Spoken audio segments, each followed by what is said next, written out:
कम उम्र की दूसरी पत्नी पर व्यक्ति इसलिए शक करने लगता है क्योंकि उसे भीतर से असुरक्षा महसूस होती है। उम्र का अंतर, समाज की बातें या पहले के कड़वे अनुभव उसके मन में यह डर पैदा कर देते हैं कि पत्नी शायद सच्चे मन से उसके साथ नहीं है। ऐसे शक के चलते वह पत्नी की निगरानी करने लगता है, उसकी बातचीत पर नजर रखने लगता है, उस पर पाबंदियां लगाने लगता है और बिना वजह झगड़ने भी लगता है। यह शक धीरे धीरे रिश्ते को कमजोर कर देता है और प्यार की जगह अविश्वास ले लेता है। मैं हूं आपकी दोस्त वर्षा। आशा करती हूं आप सभी बहुत अच्छे से होंगे। एक बार फिर से आप सभी का स्वागत करती हूं हमारे चैनल स्पिरिट ऑफ इम्बाइब के मंच पर। हम पढ़ रहे हैं प्रेमचंद का बहुत ही महत्वपूर्ण उपन्यास जिसका नाम है निर्मला। अगर आप मुझे पहली बार सुन रहे हैं तो हमारे चैनल को सब्सक्राइब करना, हमारी वीडियोस को लाइक करना, शेयर करना बिल्कुल ना भूलें।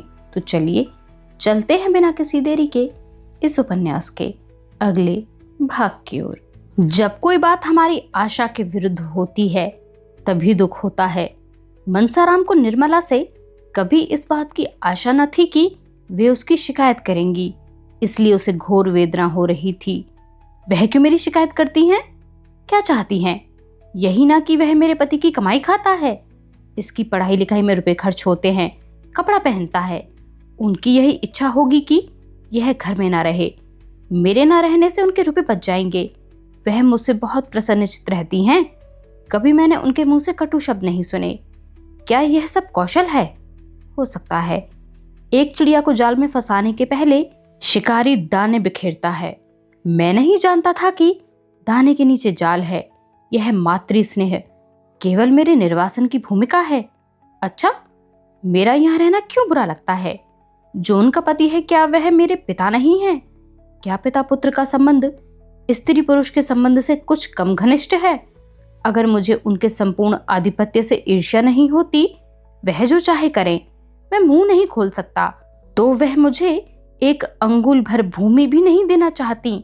आप पक्के महल में रहकर क्यों मुझे वृक्ष की छाया में बैठा नहीं देख सकती? हाँ, वह समझती होंगी कि वह बड़ा होकर मेरे पति की संपत्ति का स्वामी हो जाएगा, इसलिए अभी से निकाल देना अच्छा है। उनको कैसे विश्वास दिलाऊं कि मेरी ओर से शंका ना करें?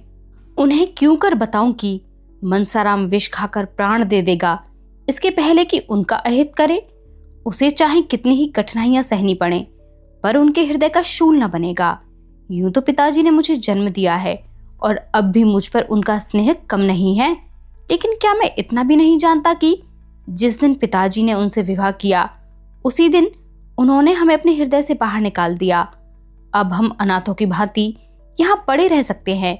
इस घर में हमारा कोई अधिकार नहीं है। कदाचित पूर्व संस्कारों के कारण यहाँ अन्य अनाथों से हमारी दशा कुछ अच्छी है, पर हैं अनाथ ही।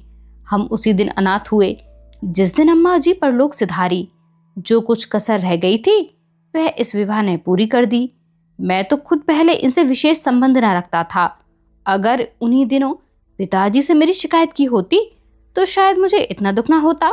मैं तो उसे आघात के लिए तैयार बैठा था। संसार में क्या मैं मजदूरी भी नहीं कर सकता? लेकिन बुरे वक्त में इन्होंने चोट की। हिंसक पशु भी आदमी को गाफिल पाकर ही चोट करते हैं, इसलिए मेरी अवभगत होती थी। खाना खाने के लिए उठने में जरा देर हो जाती थी तो बुलावे पर बुलावे आते थे। जलपान के लिए प्रातः हलवा बनाया जाता था। बार बार पूछा जाता था, रुपयों की जरूरत तो नहीं है? इसलिए वह 100 रुपयों की घड़ी मंगवाई थी। मगर क्या इन्हें दूसरी शिकायत न सूझी? जो मुझे आवारा कहा। आखिर उन्होंने मेरी क्या आवारगी देखी?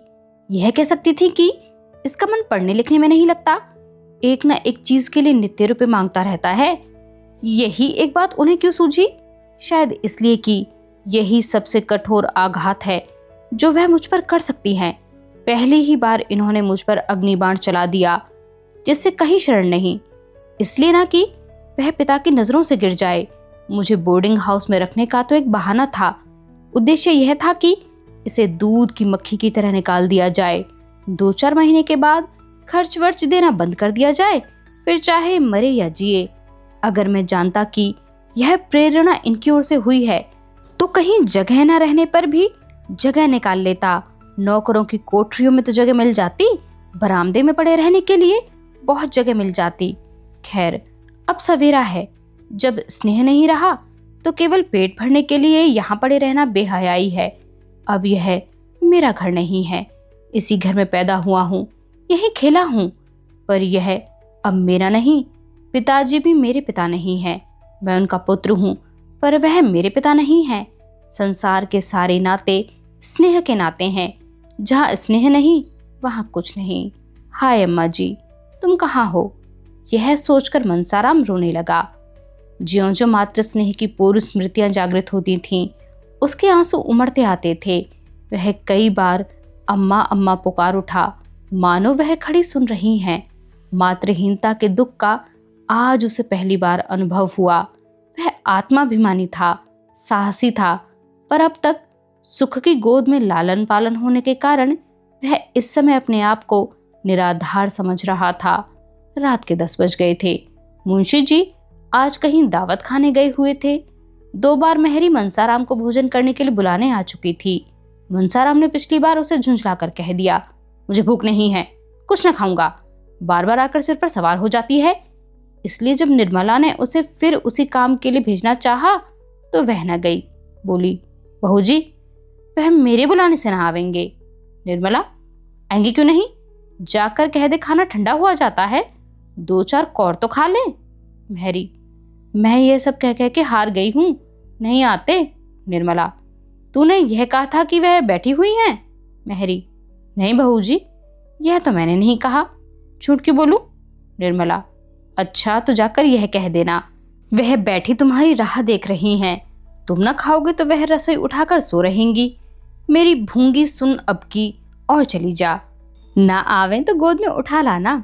भूंगी नाक भौं से कोड़ते हुए गई, पर एक ही क्षण में आकर बोली, अरे बहू जी, वह तो रो रहे हैं, किसी ने कुछ कहा है क्या?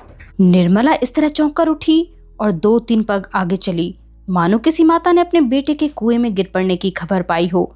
फिर वह ठिठक गई और भूंगी से बोली, रो रहे हैं? तूने पूछा नहीं क्यों रो रहे हैं? भूंगी, नहीं बहू जी, यह तो मैंने नहीं पूछा, झूठ क्यों बोलूं? वह रो रहे हैं, इस निस्तब्ध रात्रि में अकेले बैठे हुए वह रो रहे हैं। माता की याद आई होगी, कैसे जाकर उन्हें समझाऊं? हाय, कैसे समझाऊं? यहाँ तो छींकते ही नाक कटती है। ईश्वर तुम साक्षी हो, अगर मैंने उन्हें भूल से कुछ भी कहा हो तो वह मेरे आगे आए, मैं क्या करूं? वह दिल में समझते होंगे कि इसी ने पिताजी से मेरी शिकायत की होगी। कैसे विश्वास दिलाऊं कि मैंने कभी तुम्हारे विरुद्ध एक शब्द भी मुंह से नहीं निकाला। अगर मैं ऐसे देवकुमार के से चरित्र रखने वाले युवक का बुरा चेतूं तो मुझसे बढ़कर राक्षसी संसार में न होगी। निर्मला देखती थी कि मनसाराम का स्वास्थ्य दिन दिन बिगड़ता जाता है, वह दिन दिन दुर्बल होता जाता है। उसके मुख की निर्मल कांति दिन दिन मलिन होती जाती है, उसका सहस बदन संकुचित होता जाता है। इसका कारण भी उसे छिपाना था, पर वह इस विषय में अपने स्वामी से कुछ कह भी न सकती थी। यह सब देख देख कर उसका हृदय विदीर्ण होता रहता था, पर उसकी जुबान न खुल सकती थी। वह कभी कभी मन में झुंझलाती कि मनसाराम क्यों जरा सी बात पर इतना शोभ करता है? क्या इनके आवारा कहने से वह आवारा हो गया? मेरी और बात है, एक जरा सा शक मेरा सर्वनाश कर सकता है, पर उसे ऐसी बातों की इतनी क्या परवाह है? उसके जी में प्रबल इच्छा हुई कि चलकर उन्हें चुप कराऊं और लाकर खाना खिला दूं। बेचारे रात भर भूखे पड़े रहेंगे। हाय, मैं इस उपद्रव की जड़ हूँ। मेरे आने के पहले इस घर में शांति का राज्य था। पिता बालकों पर जान देता था, बालक पिता को प्यार करते थे। मेरे आते ही सारी बाधाएं आ खड़ी हुई। इनका अंत क्या होगा भगवान ही जाने। भगवान मुझे मौत भी नहीं देते। बेचारा अकेले भूखो पड़ा है। उस वक्त भी मुंह झूठा करके उठ गया था, और उसका आहार ही क्या है? जितना वह खाता है उतना तो 1-2 साल के बच्चे खा जाते हैं। निर्मला चली, पति की इच्छा के विरुद्ध चली। जो नाते में उसका पुत्र होता था उसी को मनाते जाते उसका हृदय कांप रहा था। उसने पहले रुक्मिणी के कमरे की ओर देखा, वह भोजन करके बेखबर सो रही थीं। फिर बाहर कमरे की ओर गई, वहां सन्नाटा था। मुंशी जी अभी न आए थे। यह सब देखभाल कर वह मनसाराम के कमरे के सामने जा पहुंची। कमरा खुला हुआ था। मनसाराम एक पुस्तक सामने रखे मेज पर सिर झुकाए बैठा हुआ था, मानो शोक और चिंता की सजीव मूर्ति हो। निर्मला ने पुकारना चाहा, पर उसके कंठ से आवाज न निकली। सहसा मनसाराम ने सिर उठाकर द्वार की ओर देखा। निर्मला को देखकर अंधेरे में पहचान न सका। चौंक कर बोला, कौन? निर्मला ने कांपते हुए स्वर में कहा, मैं तो हूं। भोजन करने क्यों नहीं चल रहे हो? कितनी रात हो गई?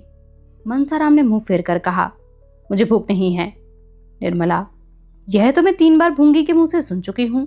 मनसाराम, तो चौथी बार मेरे मुंह से सुन लीजिए। निर्मला, शाम को भी तो कुछ नहीं खाया था, भूख क्यों नहीं लगी? मनसाराम ने व्यंग्य की हंसी हंसकर कहा, बहुत भूख लगेगी तो आएगा कहां से? यह कहते कहते मनसाराम ने कमरे का द्वार बंद करना चाहा, लेकिन निर्मला किवाड़ों को हटाकर कमरे में चली आई और मनसाराम का हाथ पकड़कर सजल नेत्रों से विनय मधुर स्वर में बोली, मेरे कहने से चलकर थोड़ा सा खा लो। तुम न खाओगे तो मैं भी जाकर सो रहूंगी। 2 ही और खा लेना। क्या मुझे रात भर भूखों मरना चाहते हो? मनसाराम सोच में पड़ रहा। अभी भोजन नहीं किया, मेरे ही इंतजार में बैठी रही। यह स्नेह, वात्सल्य और विनय की देवी हैं या ईर्ष्या और अमंगल की मायाविनी मूर्ति? उसे अपनी माता का स्मरण हो आया। जब वह रूठ जाता था तो वे भी इसी तरह मनाने आया करती थीं, और जब तक वह न जाता था वहां से न उठती थीं। वह इस विनय को अस्वीकार न कर सका। बोला, मेरे लिए आपको इतना कष्ट हुआ, इसका मुझे खेद है। मैं जानता कि आप मेरे इंतजार में भूखी बैठी हैं तो तभी खा आया होता। निर्मला ने तिरस्कार भाव से कहा, यह तुम कैसे समझ सकते थे कि तुम भूखे रहोगे और मैं खाकर सो रहूंगी? क्या विमाता का नाता होने से ही मैं ऐसी स्वार्थी हो जाऊंगी? सहसा मर्दाने कमरे में मुंशी जी के खांसने की आवाज आई। ऐसा मालूम हुआ कि वह मनसाराम के कमरे की ओर आ रहे हैं। निर्मला के चेहरे का रंग उड़ गया। वह तुरंत कमरे से निकल गई और भीतर जाने का मौका न पाकर कठोर स्वर में बोली, मैं लौंडी नहीं हूं कि इतनी रात तक किसी के लिए रसोई के द्वार पर बैठी रहूं। जिसे ना खाना हो वह पहले ही कह दिया करे। मुंशी जी ने निर्मला को वहां खड़े देखा। यह अनर्थ, यह यहाँ क्या करने आ गई? बोले, यहाँ क्या कर रही हो? निर्मला ने कर्कश स्वर में कहा, क्या कर रही हूँ? अपने भाग्य को रो रही हूँ। बस सारी बुराइयों की जड़ मैं ही हूँ। इधर कोई रूठा बैठा है, कोई उधर मुंह फुलाए खड़ा है। किस किस को मनाऊं और कहाँ तक मनाऊं? मुंशी जी कुछ चकित होकर बोले, बात क्या है? निर्मला, भोजन करने नहीं जाते और क्या बात है? 10 दफे मेहरी को भेजा, आखिरी बार आप दौड़ी आई। इन्हें तो इतना कह देना आसान है, मुझे भूख नहीं है। यहाँ तो घर भर की लौंडी हूँ, सारी दुनिया मुंह में कालिक पोतने को तैयार। किसी को भूख न हो, पर कहने वाले को यह कहने से कौन रोकेगा कि पिशाचिनी किसी को खाना नहीं देती? मुंशी जी ने मनसाराम से कहा, खाना क्यों नहीं खा लेते जी? जानते हो क्या वक्त है? मनसाराम स्तब्ध सा खड़ा था। उसके सामने एक ऐसा रहस्य हो रहा था जिसका मर्म वह कुछ भी न समझ सकता था। जिन नेत्रों में एक क्षण पहले विनय के आंसू भरे हुए थे, उनमें अकस्मात ईर्ष्या की ज्वाला कहां से आ गई? जिन अधरों से एक क्षण पहले सुधा वृष्टि हो रही थी, उनमें से विष प्रहार क्यों होने लगा? उसी अर्धचेतना की दशा में बोला, मुझे भूख नहीं है। मुंशी जी ने घुड़क कर कहा, क्यों भूख नहीं है? भूख नहीं थी तो शाम को क्यों न कहला दिया? तुम्हारी भूख के इंतजार में कौन सारी रात बैठा रहे? तुम में पहले तो यह आदत न थी, रूठना कब से सीख लिया? जाकर खा लो। मनसाराम, जी नहीं, मुझे जरा भी भूख नहीं है। तोताराम ने दांत पीस कर कहा, अच्छी बात है, जब भूख लगे तब खाना। यह कहते हुए वह अंदर चले गए। निर्मला भी उनके पीछे ही चली गई। मुंशी जी तो लेटने चले गए। उसने जाकर रसोई उठा ली और कुल्ला करके पान खा मुस्कुराती हुई आ पहुंची। मुंशी जी ने पूछा, खाना खा लिया ना? निर्मला, क्या करती? किसी के लिए अन्न जल छोड़ दूं? मुंशी जी, इसे न जाने क्या हो गया है, कुछ समझ में नहीं आता। दिन दिन घुलता चला जाता है, दिन भर उसी कमरे में पड़ा रहता है। निर्मला कुछ न बोली। वह चिंता के अपार सागर में डुबकियां खा रही थी। मनसाराम ने मेरे भाव परिवर्तन को देखकर दिल में क्या क्या समझा होगा। क्या उसके मन में यह प्रश्न उठा होगा कि पिताजी को देखते ही इसकी त्योरियां क्यों बदल गईं? इसका कारण भी क्या उसकी समझ में आ गया होगा? बेचारा खाने को आ रहा था, तब तक यह महाशय न जाने कहां से फट पड़े। इस रहस्य को उसे कैसे समझाऊं? समझाना संभव भी है? मैं कैसी विपत्ति में फंस गई। सवेरे वह उठकर घर के काम धंधे में लगी। सहसा 9 बजे भूंगी ने आकर कहा, मनसा बाबू तो अपने कागज पत्तर सब इक्के पर लाद रहे हैं। निर्मला ने हक बकाकर कहा, इक्के पर लाद रहे हैं? कहाँ जाते हैं? भूंगी, मैंने पूछा तो बोले अब स्कूल में ही रहूंगा। मनसाराम प्रातःकाल उठकर अपने स्कूल के हेडमास्टर साहब के पास गया था और अपने रहने का प्रबंध कराया था। हेडमास्टर साहब ने पहले तो कहा, यहाँ जगह नहीं है, तुमसे पहले कितने ही लड़कों के प्रार्थना पत्र पड़े हुए हैं। लेकिन जब मनसाराम ने कहा मुझे जगह न मिलेगी तो कदाचित मेरा पढ़ना ना हो सके और मैं इम्तिहान में शरीक ना हो सकूं, तो हेडमास्टर साहब को हार माननी पड़ी। मनसाराम के प्रथम श्रेणी में पास होने की आशा थी। अध्यापकों को विश्वास था कि वह उस शाला की कीर्ति को उज्जवल करेगा। हेडमास्टर साहब ऐसे लड़कों को कैसे छोड़ सकते थे? उन्होंने अपने दफ्तर का कमरा खाली करा दिया, इसलिए मनसाराम वहां से आते ही अपना सामान इक्के पर लादने लगा। मुंशी जी ने कहा, अभी ऐसी क्या जल्दी है? 2-4 दिन में चले जाना। मैं चाहता हूं कि तुम्हारे लिए कोई अच्छा सा रसोइया ठीक कर दूं। मनसाराम, वहां का रसोइया बहुत अच्छा भोजन पकाता है। मुंशी जी, अपने स्वास्थ्य का ध्यान रखना, ऐसा ना हो कि पढ़ने के पीछे स्वास्थ्य खो बैठो। मनसाराम, वहां 9 बजे के बाद कोई पढ़ने नहीं पाता और सबको नियम के साथ खेलना पड़ता है। मुंशी जी, बिस्तर क्यों छोड़ देते हो? सोओगे किस पर? मनसाराम, कंबल लिए जाता हूँ, बिस्तर की जरूरत नहीं। मुंशी जी, कहार जब तक तुम्हारा सामान रख रहा है, जाकर कुछ खा लो, रात भी तो कुछ खाया नहीं था। मनसाराम, वहीं खा लूंगा, रसोई से भोजन बनाने को कह आया हूँ, यहाँ खाने लगूंगा तो देर होगी। घर में सियाराम और जियाराम भी भाई के साथ जाने के लिए जिद कर रहे थे। निर्मला उन दोनों को बहला रही थी, बेटा वहाँ छोटे नहीं रहते, सब काम अपने ही हाथ से करना पड़ता है। एकाएक रुक्मणी ने आकर कहा, तुम्हारा वज्र का हृदय है महारानी। लड़के ने रात भी कुछ नहीं खाया, इस वक्त भी बिना खाए पिए चला जा रहा है और तुम लड़कों के लिए बातें कर रही हो। उसको तुम जानती नहीं हो। यह समझ लो कि वह स्कूल नहीं जा रहा है, वनवास ले रहा है, लौटकर फिर ना आएगा। यह उन लड़कों में से नहीं है जो खेल में मार भूल जाते हैं, बात उसके दिल पर पत्थर की लकीर हो जाती है। निर्मला ने कातर स्वर में कहा, क्या करूं दीदी जी, वह किसी की सुनते ही नहीं। आप जरा जाकर बुला लें, आपके बुलाने से आ जाएंगे। रुक्मिणी, आखिर हुआ क्या है जिस पर भागा जाता है? घर से उसका जी कभी ना उचाट होता था, उसे तो अपने घर के सिवा कहीं अच्छा ही न लगता था। तुम ही ने उसे कुछ कहा होगा या उसकी कुछ शिकायत की होगी। क्यों अपने लिए कांटे बो रही हो रानी? घर को मिट्टी में मिलाकर चैन से बैठने न पाओगी। निर्मला ने रोकर कहा, मैंने उन्हें कुछ कहा हो तो मेरी जबान कट जाए। हाँ, सौतेली माँ होने के कारण बदनाम तो हूं ही। आपके हाथ जोड़ती हूँ, जरा जाकर उन्हें बुला लाइए। रुक्मिणी ने तीव्र स्वर में कहा, तुम क्यों नहीं बुला लाती? क्या छोटी हो जाओगी? अपना होता तो क्या इसी तरह बैठी रहती? निर्मला की दशा उस पंखहीन पक्षी की तरह हो रही थी जो सर्प को अपनी ओर आते देख उड़ना चाहता है पर उड़ नहीं सकता, उछलता है और गिर पड़ता है, पंख फड़फड़ा कर रह जाता है।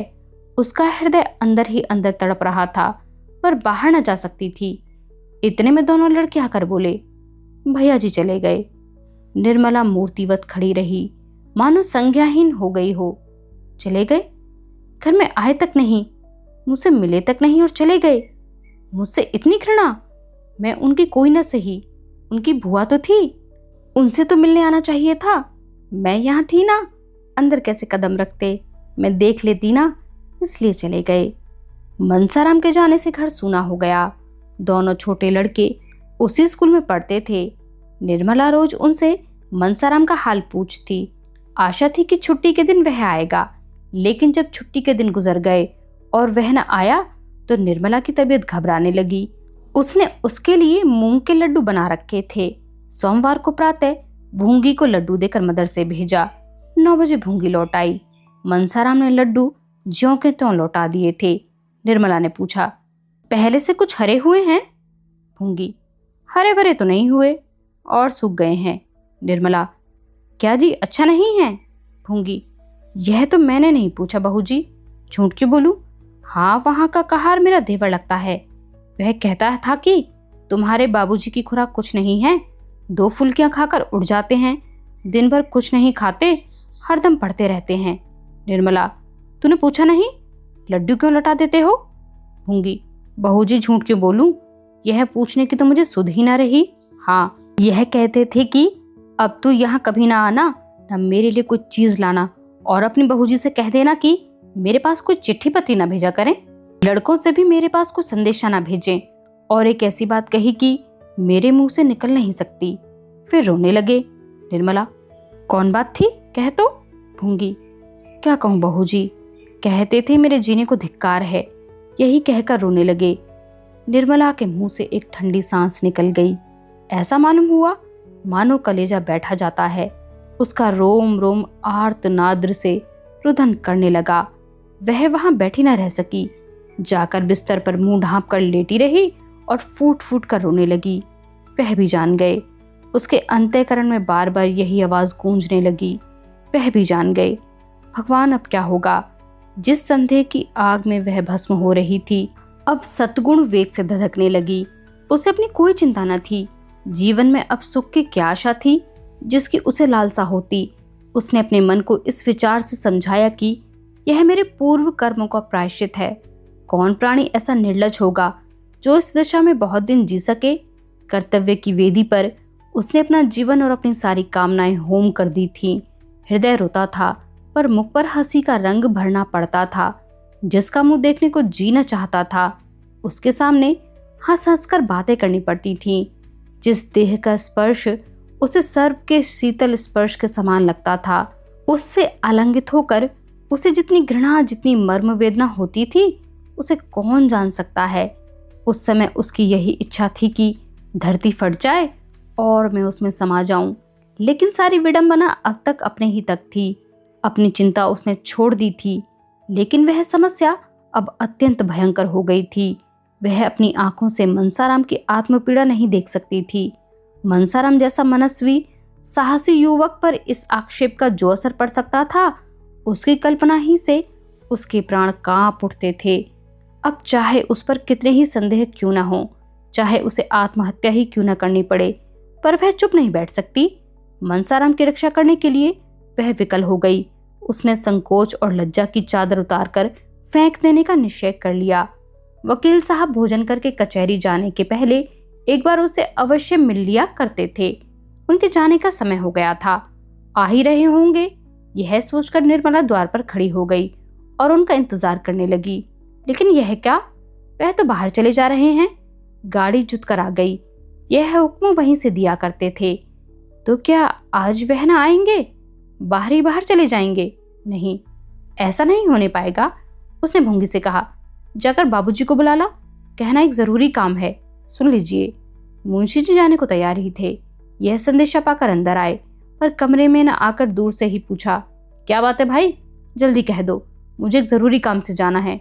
अभी थोड़ी देर हुई, हेडमास्टर साहब का एक पत्र आया है कि मनसाराम को ज्वर आ गया है। बेहतर हो कि आप घर ही पर उसका इलाज करें, इसलिए इधर से ही होता हुआ कचहरी जाऊंगा। तुम्हें कोई खास बात तो नहीं करनी है?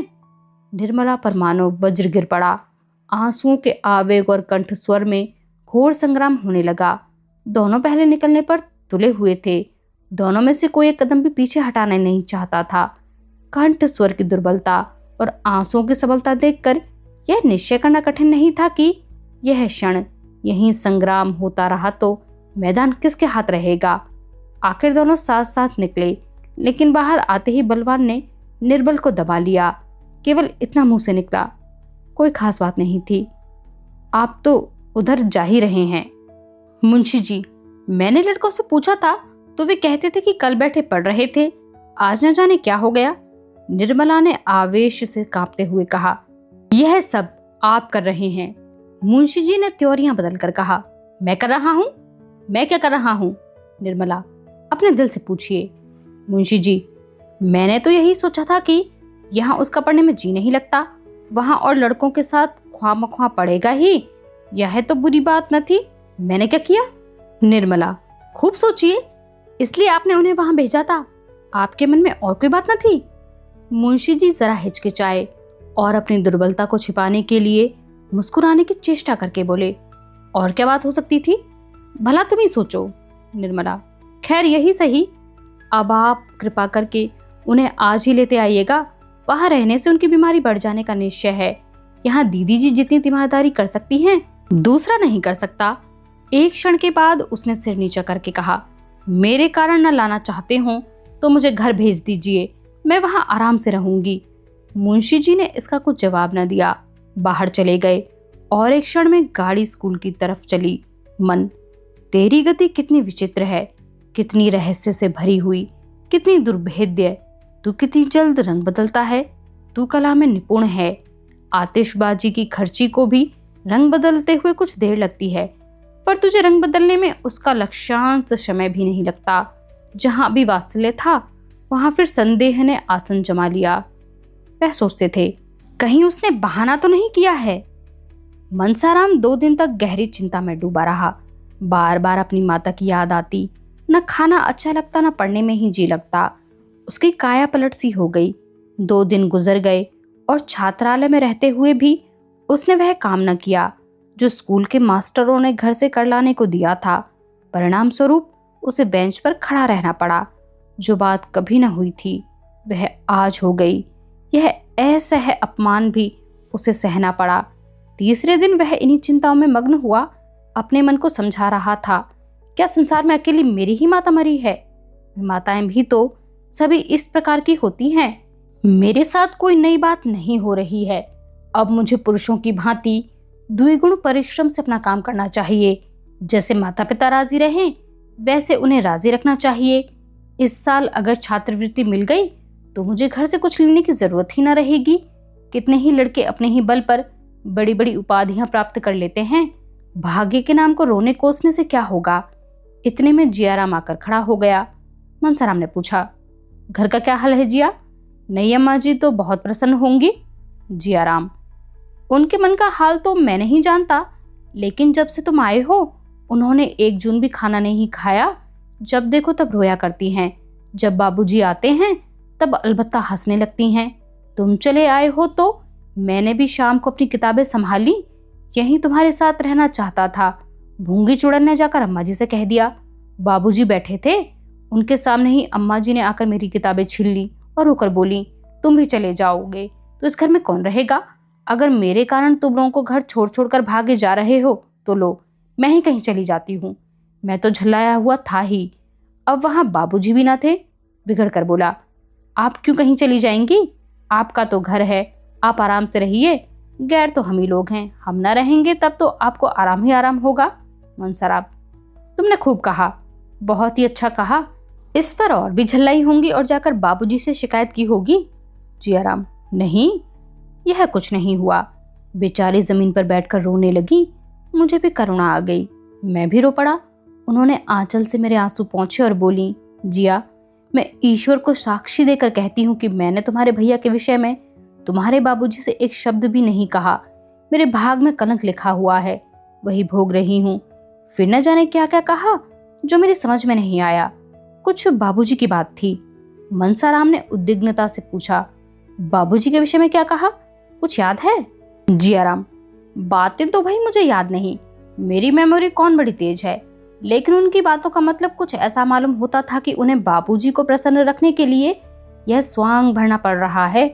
न जाने धर्म अधर्म की कैसी बातें करती थी जो मैं बिल्कुल न समझ सका। मुझे तो अब इसका विश्वास आ गया है कि उनकी इच्छा तुम्हें यहाँ भेजने की ना थी। मनसाराम, तुम इन चालों का मतलब नहीं समझ सकते, ये बड़ी गहरी चालें हैं। जियाराम, तुम्हारी समझ में होंगी, मेरी समझ में नहीं है। मनसाराम, जब तुम ज्योमेट्री नहीं समझ सकते तो इन बातों को क्या समझ सकोगे? उस रात को जब मुझे खाना खाने के लिए बुलाने आई थी और उनके आग्रह पे मैं जाने को तैयार हो भी गया था, उस वक्त बाबूजी को देखते ही उन्होंने जो कैंडा बदला, क्या वह मैं कभी भूल भी सकता हूँ? जियाराम, यही बात मेरी समझ में नहीं आती। अभी कल ही मैं यहाँ से गया तो लगी तुम्हारा हाल पूछने। मैंने कहा, वह तो कहते थे कि अब मुझे कभी इस घर में कदम ना रखूंगा। मैंने कुछ झूठ तो कहा नहीं, तुमने मुझसे कहा ही था। इतना सुनना था कि फूट फूट कर रोने लगी। मैं दिल में बहुत पछताया कि कहाँ से कहाँ मैंने यह बात कह दी। बार बार यही कहती थी कि क्या वह मेरे कारण घर छोड़ देंगे? मुझसे इतने नाराज हैं। चले गए और मुझसे मिले तक नहीं। खाना तैयार था, खाना तक नहीं खाना आए। हाय, मैं और क्या बताऊं किस विपत्ति में हूँ। इतने में बाबूजी आ गए। बस तुरंत आंखें पहुंचकर मुस्कुराती हुई उनके पास चली गई। यह बात मेरी समझ में नहीं आती। आज मुझे बड़ी मिन्नत की कि उनको साथ लेते आना, आज मैं तुम्हें खींच ले चलूंगा। 2 दिन में वह कितनी दुबली हो गई हैं, तुम्हें यह देखकर उन पर दया आ जाएगी। चलोगे ना? मनसाराम ने कुछ जवाब न दिया। उसके पैर कांप रहे थे। जियाराम तो हाजिरी की घंटी सुनकर भागा, पर वह बेंच पर लेट गया और इतनी लंबी सांस ली मानो बहुत देर से उसने सांस ही नहीं ली। उसके मुख से वेदना में डूबे हुए शब्द निकले, हाय ईश्वर। इस नाम के सिवा उसे अपना जीवन निराधार मालूम होता था। इस एक उच्छ्वास में कितना नैराश्य था, कितनी संवेदना, कितनी करुणा, कितनी दीन प्रार्थना भरी हुई थी। इसका कौन अनुमान कर सकता है? अब सारा रहस्य उसकी समझ में आ रहा था और बार बार उसका पीड़ित हृदय आर्तनाद कर रहा था। हाय ईश्वर, इतना घोर कलंक! क्या जीवन में इससे बड़ी विपत्ति की कल्पना की जा सकती है? क्या संसार में इससे घोरतम नीचता की कल्पना हो सकती है? आज तक किसी पिता ने अपने पुत्र पर इतना निर्दय कलंक न लगाया होगा, जिसके चरित्र की सभी प्रशंसा करते थे, जो अन्य युवकों के लिए आदर्श समझा जाता था, जिसने कभी अपवित्र विचारों को अपने पास फटकने तक नहीं दिया, उस पर यह घोरतम कलंक। मनसाराम को ऐसा मालूम हुआ मानो उसका दिल फटा जाता है। दूसरी घंटी भी बज गई। लड़के अपने अपने कमरे में गए, पर मनसाराम हथेली पर गाल रखे अनिमेष नेत्रों से भूमि की ओर देख रहा था, मानो उसका सर्वस्व जलमग्न हो गया हो, मानो वह किसी को मुंह न दिखा सकता हो। स्कूल में गैर हाजिरी हो जाएगी, जुर्माना हो जाएगा, इसकी उसे चिंता नहीं। जब उसका सर्वस्व लुट गया तो अब इन छोटी छोटी बातों का क्या भय? इतना बड़ा कलंक लगने पर भी अगर जीता रहूं तो मेरे जीने को धिक्कार है।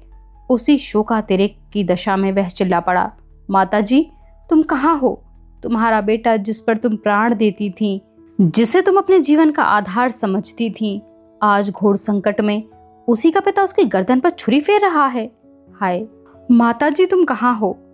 मनसाराम फिर शांत चित्त से सोचने लगा, मुझ पर यह संदेह क्यों हो रहा है? इसका क्या कारण है? मुझ में ऐसी कौन सी बात उन्होंने देखी जिससे उन्हें यह संदेह हुआ? वह मेरे पिता हैं, मेरे शत्रु नहीं हैं, जो अनायास ही मुझ पर यह अपराध लगाने बैठ जाएं। जरूर उन्होंने कोई बात देखी या सुनी होगी। उनका मुझ पर कितना स्नेह था, मेरे बगैर भोजन न करते थे, वही मेरे शत्रु हो जाएं? यह बात अकारण नहीं हो सकती। अच्छा, इस संदेह का बीजारोपण किस दिन हुआ? मुझे बोर्डिंग हाउस में ठहराने की बात तो पीछे की है। उस दिन रात को वह मेरे कमरे में आकर मेरी परीक्षा लेने लगे थे। उसी दिन उनकी त्योरियां बदली हुई थीं। उस दिन ऐसी कौन सी बात हुई थी जो अप्रिय लगी हो? मैं नई अम्मा से कुछ खाने को मांगने गया था। बाबूजी उस समय वहां बैठे थे। हाँ, अब याद आता है, उसी वक्त उनका चेहरा तमतमा गया था। उसी दिन से नई अम्मा ने मुझे पढ़ना छोड़ दिया। अगर मैं जानता कि मेरा घर में आना जाना, अम्मा जी से कुछ कहना सुनना और उन्हें पढ़ाना लिखाना पिताजी को बुरा लगता है, तो आज क्यों यह न बताती। और नई अम्मा, उन पर न जाने क्या बीत रही होगी। मनसाराम ने अब तक निर्मला की ओर ध्यान नहीं दिया था। निर्मला का ध्यान आते ही उसके रोए खड़े हो गए। आए उनका सरल स्नेहशील हृदय यह आघात कैसे सह सकेगा? मैं कितने भ्रम में था। मैं उनके स्नेह को कौशल समझता था। मुझे क्या मालूम था कि उन्हें पिताजी का भ्रम शांत करने के लिए मेरे प्रति इतना कटु व्यवहार करना पड़ता है। मैंने उन पर कितना अन्याय किया है। उनकी दशा तो मुझसे भी ज्यादा खराब हो रही होगी। मैं तो यहाँ चला आया, मगर वह कहाँ जाएंगी? जिया कहता था उन्होंने 2 दिन से भोजन नहीं किया, हरदम रोया करती हैं। कैसे जाकर समझाऊं वह इस अभागे के पीछे क्यों अपने सिर पर यह विपत्ति ले रही हैं? वह बार बार मेरा हाल पूछती हैं, क्यों बार बार मुझे बुलाती हैं? कैसे कह दूं कि माता, मुझे तुमसे जरा भी शिकायत नहीं, मेरा दिल तुम्हारी तरफ से साफ है। वह अब भी बैठी रो रही होंगी। कितना बड़ा अनर्थ है। बाबूजी को यह क्या हो गया है? क्या इसलिए विवाह किया था? एक बालिका की हत्या करने के लिए ही उसे लाए थे? इस कोमल पुष्प को मसल डालने के लिए ही तो तोड़ा था। उनका उद्धार कैसे होगा? निरपराधीन का मुख कैसे उज्जवल होगा? उन्हें केवल मेरे साथ स्नेह का व्यवहार करने के लिए यह दंड दिया जा रहा है। उनकी सज्जनता का उन्हें यह उपहार मिल रहा है। मैं उन्हें इस प्रकार निर्दय आघात सहते देकर बैठा रहूंगा? अपनी मान रक्षा के लिए ना सही, उनकी आत्मरक्षा के लिए इन प्राणों का बलिदान करना पड़ेगा। इसके सिवाय उद्धार का कोई उपाय नहीं। दिल में कैसे कैसे अरमान थे, वे सब खाक में मिला देने होंगे। एक सती पर संदेह किया जा रहा है और मेरे कारण मुझे अपने प्राणों से उनकी रक्षा करनी होगी। यही मेरा कर्तव्य है, इसी में सच्ची वीरता है। माता, मैं अपने रक्त से इस कालिमा को धो दूंगा, इसी में मेरा और तुम्हारा दोनों का कल्याण है। वह दिन भर इन्हीं विचारों में डूबा रहा। शाम को उसके दोनों भाई आकर घर चलने के लिए आग्रह करने लगे। सियाराम, चलते क्यों नहीं? मेरे भैया जी चलो ना। मनसाराम, मुझे फुर्सत नहीं कि तुम्हारे कहने से चला चलूं। जियाराम, आखिर कल तो इतवार है ही। मनसाराम, इतवार को भी काम है। जियाराम, अच्छा, कल आओगे ना? मनसाराम, नहीं, कल मुझे एक मैच में जाना है। सियाराम, अम्मा जी मूंग के लड्डू बना रही हैं, ना चलोगे तो एक भी ना पाओगे। हम तो मिलके खा जाएंगे, जिया इन्हें ना देंगे। जियाराम, भैया अगर तुम कल ना गए तो शायद अम्मा जी यहीं चली आए। मनसाराम, सच? नहीं, ऐसा क्यों करेंगी? यहाँ आई तो बड़ी परेशानी होगी। तुम कह देना वह कहीं मैच देखने गए हैं। जियाराम, मैं झूठ क्यों बोलने लगा? मैं कह दूंगा तुम मुंह फुलाए बैठे थे, देख लेना उन्हें साथ लेके आता हूं कि नहीं। सियाराम, हम कह देंगे कि आज पढ़ने नहीं गए, पड़े पड़े सोते रहे। मनसाराम ने इन दूतों से कल आने का वादा करके अपना गला छुड़ाया। जब दोनों चले गए तो फिर चिंता में डूबा। रात भर उसने करवटें बदलते गुजारी। छुट्टी का दिन भी बैठे बैठे कट गया। उसे दिन भर शंका होती रहती कि कहीं अम्मा जी सचमुच न चली आए। किसी गाड़ी की खड़खड़ाहट सुनता तो उसका कलेजा धक धक करने लगता। कहीं आ तो नहीं गई? छात्रालय में एक छोटा सा औषधालय था। एक डॉक्टर साहब संध्या समय 1 घंटे के लिए आ जाया करते थे। अगर कोई लड़का बीमार होता तो उसे दवा देते। आज वह आए तो मनसाराम कुछ सोचता हुआ मनसाराम उसके पास जाकर खड़ा हो गया। वह मनसाराम को अच्छी तरह जानते थे। उसे देखकर आश्चर्य से बोले, यह तुम्हारी क्या हालत है जी? तुम तो मानो गले जा रहे हो। कहीं बाजार का चस्का तो नहीं पड़ गया? आखिर तुम्हें हुआ क्या? जरा यहाँ तो आओ। मनसाराम ने मुस्कुराकर कहा, मुझे जिंदगी का रोग है, आपके पास इसकी भी कोई दवा है? मैं तुम्हारी परीक्षा करना चाहता हूँ। तुम्हारी सूरत ही बदल गई है, पहचाने भी नहीं चाहते। यह कहकर उन्होंने मनसाराम का हाथ पकड़ लिया और छाती, पीठ, आंखें, जीभ सब बारी बारी से देखी। तब चिंतित होकर बोले, वकील साहब से मैं आज ही मिलूंगा। तुम्हें थाइसिस हो रहा है, सारे लक्षण उसी के हैं। मनसाराम ने बड़ी उत्सुकता से पूछा, कितने दिनों में काम तमाम हो जाएगा डॉक्टर साहब? डॉक्टर, कैसी बातें करते हो जी? मैं वकील साहब से मिलकर तुम्हें किसी पहाड़ी जगह भेजने को सलाह दूंगा। ईश्वर ने चाहा तो बहुत जल्द अच्छे हो जाओगे। बीमारी अभी पहली स्टेज में है। मनसाराम, तब तो अभी 1-2 साल की देर मालूम होती है। मैं तो इतना इंतजार नहीं कर सकता। सुनिए, मुझे थाइसिस वाइसिस कुछ नहीं है, न कोई दूसरी शिकायत ही है। आप बाबूजी को नाहक परेशानी में न डालिएगा। इस वक्त मेरे सिर में दर्द है, कोई दवा दे दीजिए। कोई ऐसी दवा हो जिससे नींद आ जाए, मुझे 2 रात से नींद नहीं आती। डॉक्टर ने जहरीली दवाइयों की अलमारी खोली और शीशे से थोड़ी सी दवा निकालकर मनसाराम को दे दी। मनसाराम ने पूछा, यह तो कोई जहर है, भला इसे कोई पी ले तो मर जाए? डॉक्टर, नहीं, मर तो नहीं जाए, पर सिर में चक्कर जरूर आ जाए। मनसाराम, कोई ऐसी दवा भी है जिसे पीते ही प्राण निकल जाएं? डॉक्टर, ऐसी 1-2 नहीं, कितनी ही दवाइयां हैं। यह जो शीशी देख रहे हो, इसकी एक बूंद भी पेट में चली जाए तो जान न बचे, आनन फानन में मौत हो जाए। मनसाराम, क्यों डॉक्टर साहब? जो लोग जहर खा लेते हैं उन्हें बड़ी तकलीफ होती होगी। डॉक्टर, सभी जहरों में तकलीफ नहीं होती, बाजे तो ऐसे हैं कि पीते ही आदमी ठंडा हो जाता है। यह शीशी इसी किस्म की है, इसे पीते ही आदमी बेहोश हो जाता है, फिर उसे होश नहीं आता। मनसाराम ने सोचा, तब तो प्राण देना बहुत आसान है, फिर क्यों लोग इतना डरते हैं? यह शीशी कैसे मिलेगी? अगर दवा का नाम पूछकर शहर से किसी दवा फरोश से लेना चाहूं तो वह कभी ना देगा। इसे मिलने में कोई दिक्कत नहीं होगी। यह तो मालूम हो गया है कि प्राणों का अंत बड़ी आसानी से किया जा सकता है। मनसाराम इतना प्रसन्न हुआ मानो कोई इनाम पा गया हो। उसके दिल पर से बोझ सा हट गया। चिंता की मेघ राशि जो सिर पर मंडरा रही थी छिन्न भिन्न हो गई। महीनों बाद आज उसे मन में एक स्फूर्ति का अनुभव हुआ। लड़के थिएटर देखने जा रहे थे। निरीक्षक से आज्ञा ले ली थी। मनसाराम भी उनके साथ थिएटर देखने चला गया। ऐसा खुश था मानो उससे ज्यादा सुखी इस जीव संसार में कोई नहीं था। थिएटर में नकल देखकर तो वह हंसते हंसते लौट गया। बार बार तालियां बजाने और वंस मोर की हाक लगाने में पहला नंबर उसी का था। गाना सुनकर वह मस्त हो जाता था और ओहो करके चिल्ला उठता था। दर्शकों की निगाहें बार बार उसकी तरफ उठ जाती थीं। थिएटर के पात्र भी उसी की ओर ताकते थे और यह जानने को उत्सुक थे कि कौन महाशय इतने रसिक और भावुक हैं। उसके मित्रों को उसकी उच्छृंखलता पर आश्चर्य हो रहा था। वह बहुत ही शांत चित्त, गंभीर स्वभाव का युवक था। आज वह क्यों इतना हास्यशील हो गया है? क्यों उसके विनोद का पारावार नहीं है? 2 बजे रात को थिएटर से लौटने पर भी उसका हास्योन्माद कम नहीं हुआ। उसने एक लड़के की चारपाई उलट दी, कई लड़कों के कमरे के द्वार बाहर से बंद कर दिए और उन्हें भीतर से खटखट करते सुनकर हंसता रहा। यहाँ तक कि छात्रालय के अध्यक्ष महोदय की नींद शोरगुल सुनकर खुल गई और उन्होंने मनसाराम की शरारत पर खेद प्रकट किया।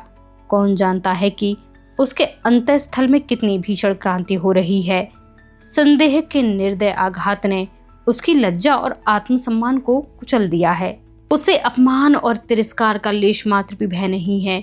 यह विनोद नहीं, उसकी आत्मा का करुण विलाप है।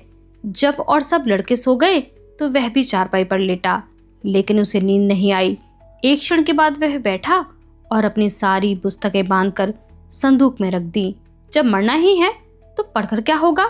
जिस जीवन में ऐसी ऐसी बाधाएं हैं, ऐसी ऐसी यातनाएं हैं, उसे मृत्यु कहीं अच्छी। यह सोचते सोचते तड़का हो गया। 3 रात से एक क्षण भी वह न सोया था। इस वक्त वह उठा तो उसके पैर थर थर कांप रहे थे और सिर में चक्कर सा आ रहा था। आंखें जल रही थीं, शरीर के सारे अंग शिथिल हो रहे थे। दिन चढ़ता जाता था और उसमें इतनी शक्ति भी न थी कि उठकर मुंह हाथ धो डाले। एकाएक उसने भूंगी को रुमाल में कुछ लिए हुए एक कहार के साथ आते देखा। उसका कलेजा सन्न रह गया। हाय ईश्वर, वे आ गई हैं। अब क्या होगा? भूंगी अकेले नहीं आई होगी, बग्गी जरूर बाहर खड़ी होगी। कहा तो उससे उठा तक ना जाता था। कहाँ भूंगी को देखते ही दौड़ा और घबराई हुई आवाज में बोला, अम्मा जी भी आई हैं क्या रे? जब मालूम हुआ कि अम्मा जी नहीं आई तब जाकर उसका चित्त शांत हुआ। भूंगी ने कहा, भैया तुम कल नहीं गए? बहू जी तुम्हारी राह देखती रह गई। उनसे क्यों रूठे बैठे हो भैया? कहती हैं मैंने उनकी कुछ भी शिकायत नहीं की। मुझसे आज रोकर कहने लगी, उनके पास ये मिठाई लेती जा और कहना मेरे कारण क्यों घर छोड़ दिया है।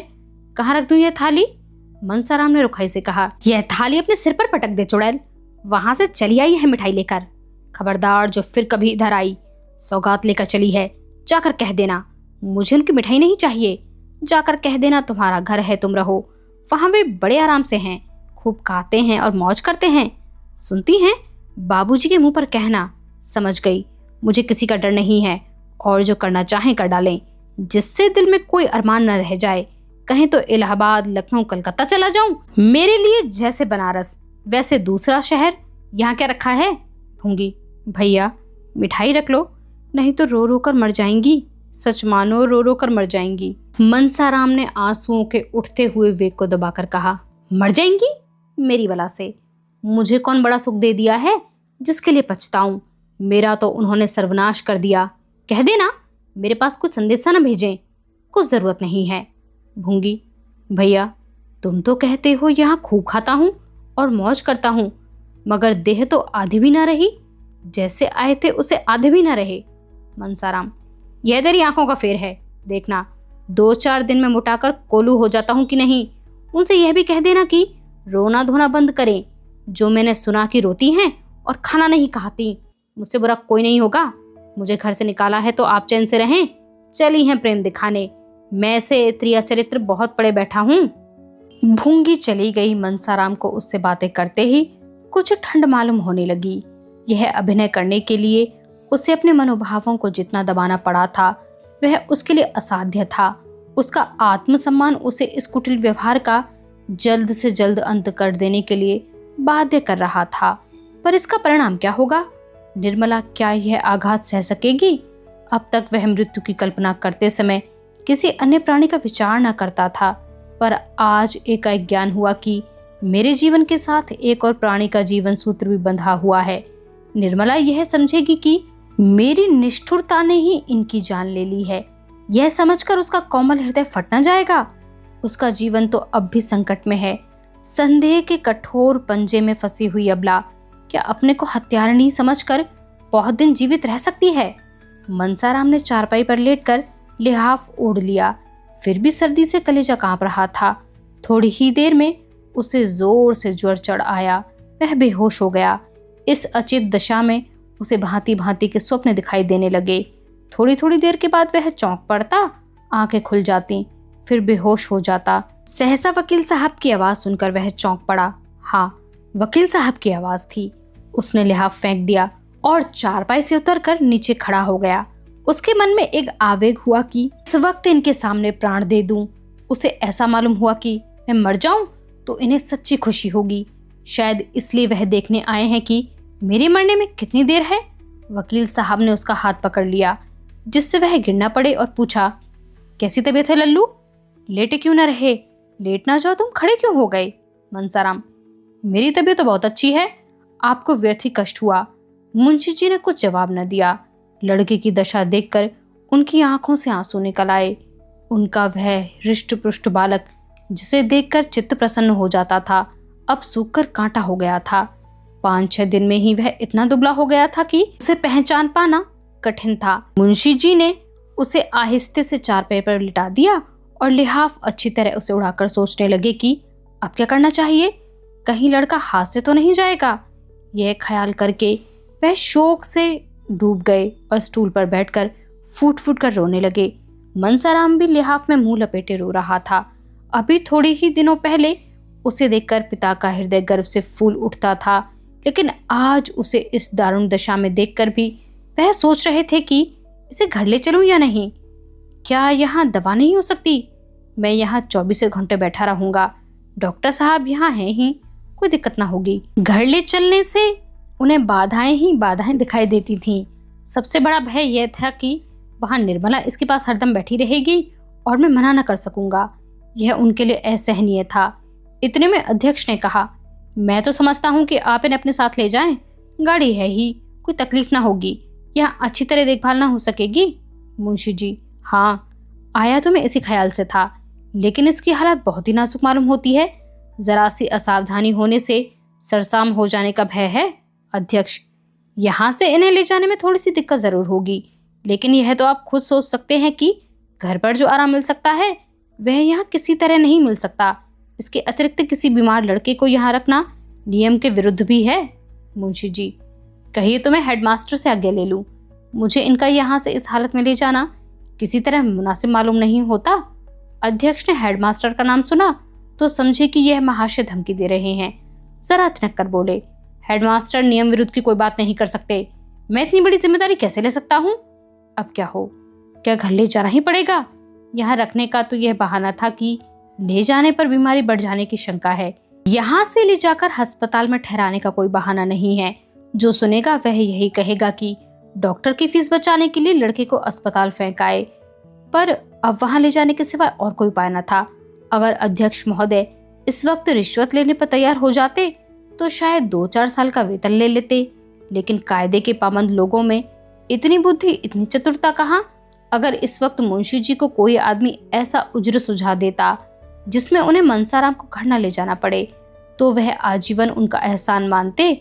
सोचने का समय भी न था। अध्यक्ष महोदय शैतान की तरह सिर पर सवार थे। विवश होकर मुंशी जी ने दोनों सायसों को बुलाया और मनसाराम को उठाने लगे। मनसाराम अर्ध चेतना की दशा में था। चौंक कर बोला, क्या है? कौन है? मुंशी जी, कोई नहीं है बेटा, मैं तुम्हें घर ले चलना चाहता हूँ। आओ, गोद में उठा लूं। मनसाराम, मुझे क्यों घर ले चलते हैं? मैं वहां नहीं जाऊंगा। मुंशी जी, यहाँ तो रह नहीं सकते, नियम ही ऐसा है। मनसाराम, कुछ भी हो वहां ना जाऊंगा, मुझे और कहीं ले चलिए, किसी पेड़ के नीचे, किसी झोंपड़े में, जहां चाहे रखिए, पर घर पर न ले चलिए। अध्यक्ष ने मुंशी जी से कहा, आप इन बातों का ख्याल न करें, यह तो होश में नहीं है। मनसाराम, कौन होश में नहीं है? मैं होश में नहीं हूँ? किसी को गालियां देता हूँ, दांत काटता हूँ, क्यों होश में नहीं हूँ? मुझे यहीं पड़ा रहने दीजिए। जो कुछ होना होगा, अगर ना ऐसा है तो मुझे अस्पताल ले चलिए, मैं वहां पड़ा रहूंगा। जीना होगा जीऊंगा, मरना होगा मरूंगा, लेकिन घर किसी तरह ना जाऊंगा। यह जोर पाकर मुंशी जी फिर अध्यक्ष की मिन्नतें करने लगे, लेकिन वह कायदे का पाबंदी आदमी कुछ सुनता ही न था। अगर छूत की बीमारी हुई और किसी दूसरे लड़के को छूत लग गई तो कौन उसका जवाबदेह होगा। इस तर्क के सामने मुंशी जी की कानूनी दलीलें भी मात हो गईं। आखिर मुंशी जी ने मनसाराम से कहा, बेटा, तुम्हें घर चलने से क्यों इनकार हो रहा है? वहां तो सभी तरह का आराम रहेगा। मुंशी जी ने कहने को तो यह बात कह दी, लेकिन डर रहे थे कि कहीं सचमुच मनसाराम चलने पर राजी ना हो जाए। मनसाराम को अस्पताल में रखने का कोई बहाना खोज रहे थे और उसकी जिम्मेदारी मनसाराम ही के सिर पर डालना चाहते थे। यह अध्यक्ष के सामने की बात थी। वह इस बात का साक्षी दे सकते थे कि मनसाराम अपनी जिद से अस्पताल जा रहा है। मुंशी जी का इसमें लेश मात्र भी दोष नहीं है। मनसाराम ने झल्लाकर कहा, नहीं नहीं, 100 बार नहीं, मैं घर नहीं जाऊंगा। मुझे अस्पताल ले चलिए और घर के सब आदमियों को मना कर दीजिए कि मुझे देखने ना आए। मुझे कुछ नहीं हुआ है, बिल्कुल बीमार नहीं हूँ। आप मुझे छोड़ दीजिए, मैं अपने पाँव से चल सकता हूँ।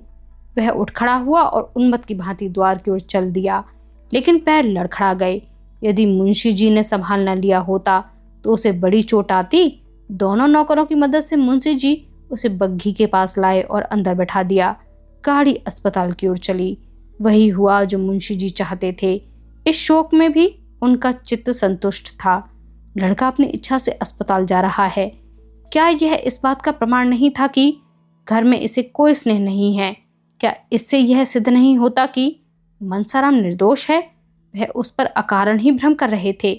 लेकिन जरा ही देर में इस तुष्टि की जगह उनके मन में ग्लानि का भाव जागृत हुआ। वह अपने प्राण प्रिय पुत्र को घर न ले जाकर अस्पताल ले जा रहे थे।